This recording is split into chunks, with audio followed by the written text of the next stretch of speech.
Hey everyone, welcome back to the farm. It's Brad with Batchelder Family Farms, and other than us getting some crazy weather again, what's new? Snow came in overnight. We're gonna have it on the ground for a while, it looks like. End of February. Bad weather is never good because we have calving season coming up for our cattle. Well, before our cows start calving, we created our own calving season. Sawyer's in here with one of our two newest additions. Don't really have a name yet. I started out with the name Crocodile by Owen, and then we changed it to Buttercup, and tell you a little story here in a little bit, but his new name might be Coffee. The one behind, her name has been Julie the whole time. I think we'll keep her with the name Julie, but we've got a brand new baby bull calf and a heifer calf that we bought from the sale barn the other day, and they're doing well, even though it didn't start out necessarily that way. All right, here's Julie. She's doing well. Our boy Buttercup, or Coffee, I don't know what we're gonna name him. Reese has been in here almost every time through 4 or 5 feedings. So with this bull calf, when we bought him, we actually got him for really cheap. He hadn't had colostrum yet, and that's always a worry if they don't get colostrum within enough time. So we brought him home, gave him colostrum right away. Come on, girl. Gave him colostrum right away, and he took it down. So I was like, great. But then the next feeding and overnight was having to stand him up. The next 2 feedings and then overnight feeding was having to stand him up. He couldn't hardly stand. And then we came out here today, and he was standing right up. He's taking the bottle really well. So hopefully that's a great sign that he's going to be doing well. Julie, on the other hand, she's been great. She was on her mom. I don't know what happened to her mom, why they sold, brought her to the sale barn. But she's doing really well, taking the bottle. She hasn't had, knock on wood, any issues. The biggest thing we do when we get little calves like this is we give them electrolytes right away, both of them in their first bottles. So with the boy, we gave him electrolytes and colostrum. We gave him colostrum, then the next bottle we gave him electrolytes. With her, we just gave her a regular milk replacer with electrolytes the first time, and it's seeming to do the trick a little bit, so hopefully it stays that way. Well, while Sawyer's finishing feeding Julie, who's being a little stubborn, let's talk about this little guy right here. So when we first got him and he wasn't perking up, I was concerned, really concerned. I mean, I would have to stand him up and he wouldn't even try to get himself up. Now, once I stood him up, he was able to stand for a little bit and just wanted to lay back down. So a friend of mine from Southwest Missouri suggested giving him a syringe of coffee. It was a 6 milliliter syringe, and just give it to him nice and slow. And I tell you what, doing that nice and slow, he perked right up about 2 minutes later. And he didn't drink a bunch. He drank about a pint and a half. But the next feeding this morning, boom, he was up. He was ready to go. And I think it just gave him the energy to take down a bottle. And I'm sorry, that was his second feeding. So he had a feeding overnight. And then this morning, he's been up both times. And he's had the energy. It gave him the energy to get the nutrition in that he needed. And seems to be doing okay. So Buttercup might become Coffee because of that trick from a friend of ours. Well, Farm Bird Paradise and Duckingham Palace seems to be doing okay. I was hoping this week, man, you guys are loud. I was hoping this week we would be able to be moving these guys out. Ooh, we got a duck egg. But everybody seems to be doing well. There's our female turkey Snuggles. Here's Cuddles. Ooh, I'm not making him very happy.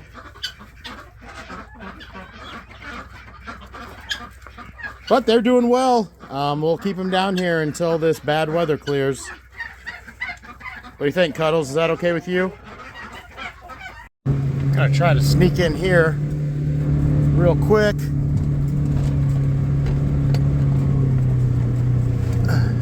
So I can cut ice and feed them cubes.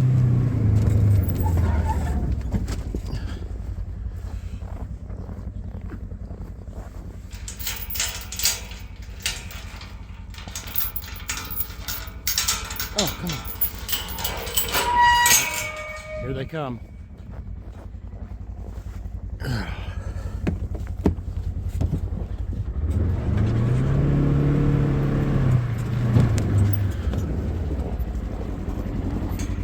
Ooh, barely made it.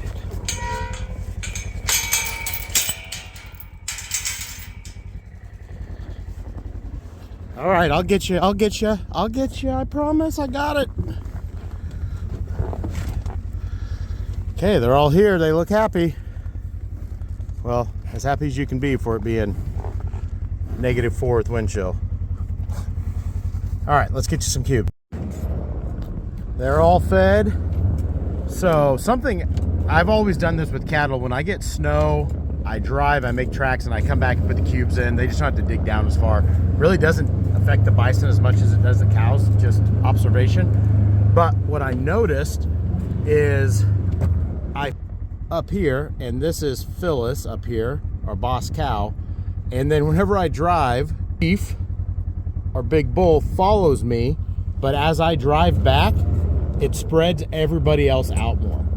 So just kind of by accident, I feel like that works better for bison, especially with like Chief. He's so dominant, and I'm able to spread out the herd, so maybe the last one of the pecking order gets a decent amount of cubes instead of Chief standing at the front and just working his way down.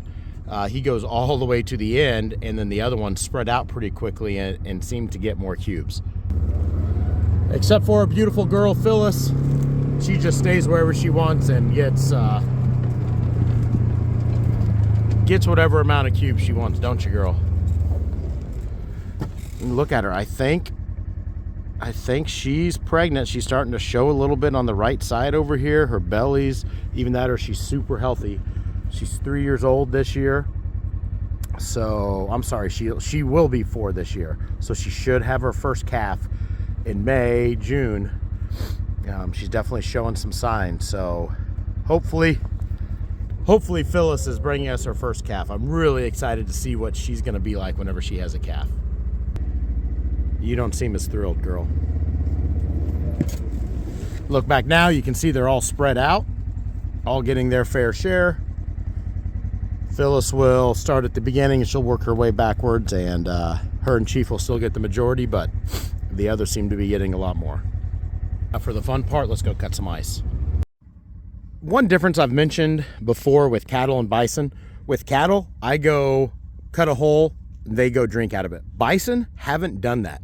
So what I do is I wait for everything to freeze, and then I kind of find where they've been going to the water, and I cut a hole there. So this is the third different big freeze we've had. So there's been a hole over here, there's been a hole over here, and then now they've been going to 2 different spots here. Looks like this one's been a little more traveled. So I'm just gonna go where they tell me to go and cut the ice so they have water. But yeah, and I'm guessing that, look, this is still, everything else is super frozen. Yeah, they've been going here, so I'll just make this a bigger hole and they know exactly where to go. I know it's more wasteful, but feed a bale of hay the night before a big storm if you can. And they will get that thing torn apart after it snows, and they have a nice, warmer place to lay. Well, before I get ice cut for the cows and I'm feeding them cubes, I want to take a little bit and talk about our upcoming calving season that I mentioned. We're less than 2 weeks away from calving season out here for our cattle, and we put our bull out May 20th. My dad usually puts them out May 15th, so my dad's just a few days away from starting to calve. We're about 8 days away right now, 9 days away right now. So I want to kind of show you some needs that we have for calving season, some things we look for, and looking at our cows. So like bison, 24 gets a little feisty sometimes. Like bison, cows will show on their right side here. I don't trust you behind me. And you can tell, bred. This is our second oldest cow. She would probably bring $1,500 at the sale barn. Having a calf and getting it, calving prices are The price of calves are $1,600 to $1,800. So she's been a good cow, and I mean, she's probably one that's just gonna, this will be where she dies. 42 here was a first calf heifer last year. She was one of our earlier calvers. You can tell she's carrying it on her right side versus her left side. Back here, 477, the one without an ear tag.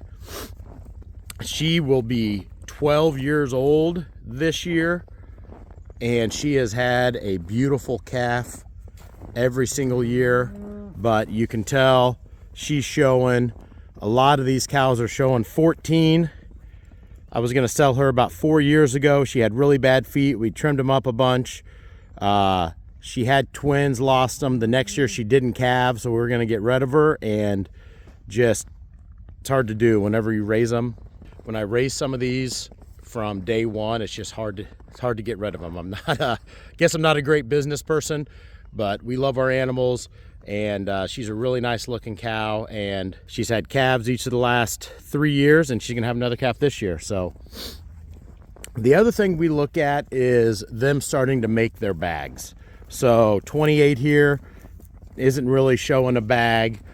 The bigger their bag is, we know as soon as that bag starts getting tight, there's one right there that's starting to make. That's when we know it could be a few days, less than a week away. So we don't have a lot of cows showing bags right now. So we're not super close. 33 here, starting to show a bag. Let's check. Where's our girl Poppy? Poppy's usually right on me. Hey, mamas.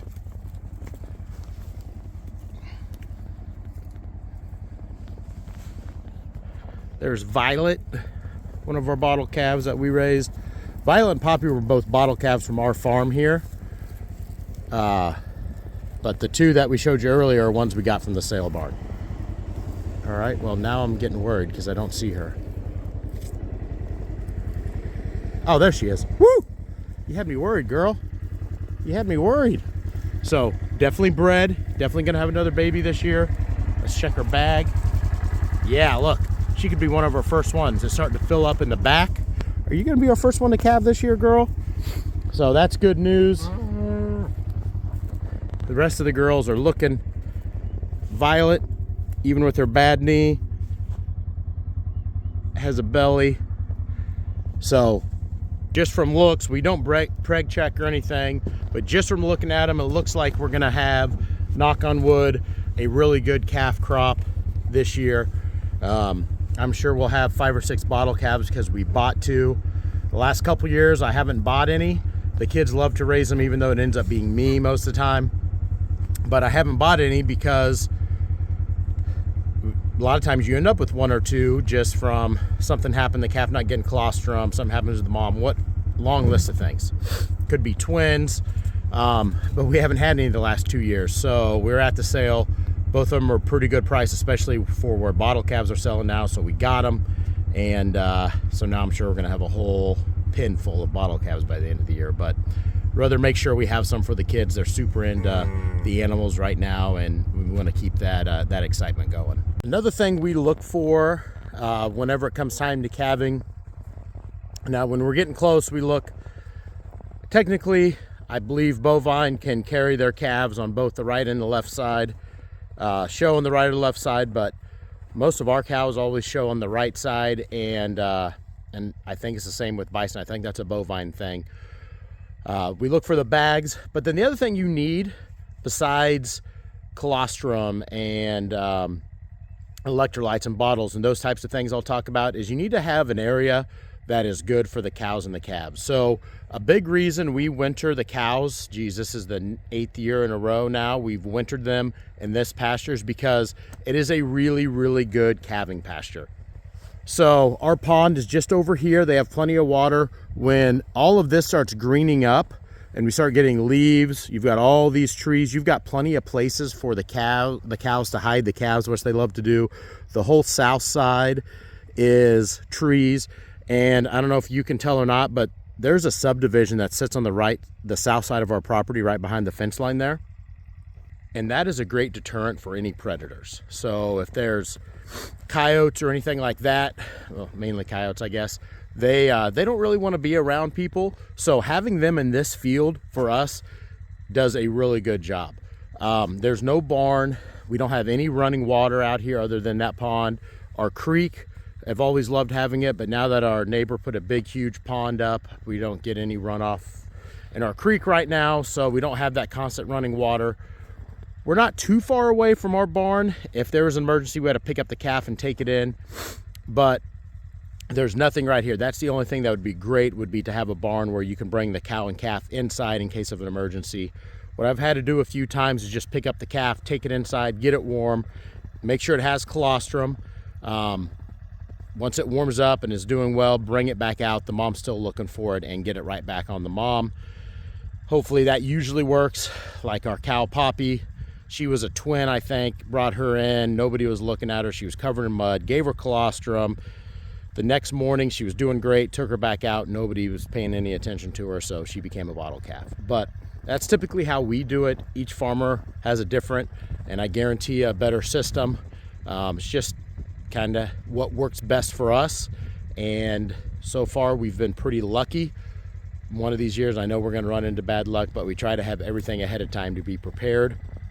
So let's go inside and look at some of that stuff we need just to have on hand. A few things that we have every year that we want to keep on hand just in case is an electrolyte replacement supplement. If a calf gets scours, or you get it, it gets down a little bit, these electrolytes are really important for them to have when we get calves from the sale barn. Like the two we have, this is something we give them right away. And then the calf colostrum replacer. There's replacer and there's supplement. The supplement is way cheaper, but the colostrum is a lot closer to the actual thing. At least in our experience, the colostrum has done really well. Like our one calf, the male, whatever his name's going to be, Buttercup or Coffee or Crocodile, who knows, but he didn't have any colostrum, and we got him colostrum, but I don't know if it's too late, but this is the type of stuff that you absolutely want to use. It's worth the extra money. And then extra nipples, extra bottles, extra bottles to have to fill with milk, just so you always have that stuff on hand. Is he not taking it? Out here for a second feeding of the day, half a bottle. Reese is taking it. She's been our little mama for these babies. All right, well, glad to have these two little guys with us. And Reese, what do you think, Reese? How do you like them so far? Huh? They're amazing. They're amazing. Pretty cute, aren't they? Mm-hmm. Yeah, do you like raising baby calves? Mm-hmm. What's been your favorite thing so far? Probably feeding them. You like feeding them? They're a pain sometimes, aren't they? Guess what? They're only going to get bigger and a bigger pain. But we're pretty excited that he seems to be doing so much better. And she's been doing good the whole time. It's pretty amazing that these guys can switch from being really good to not doing well, or like this guy did, not doing well, to doing really well in a short amount of time. And from this morning, when I was out taking care of the cows and talking about calving, said my dad's getting close. He called me this afternoon and said they had their first calf. Mom was in the process of cleaning it off. It was nursing. So the Batchelders it's at my dad's place, but the first calf of 2025 seems to be doing well. So that's really exciting news. This little guy is bouncing around right now. You want to tell him bye? There you go. Well, we hope you enjoyed today's video. If you did and you haven't yet, please subscribe to our channel. If you enjoyed it, give us a thumbs up. We hope everyone stays well, and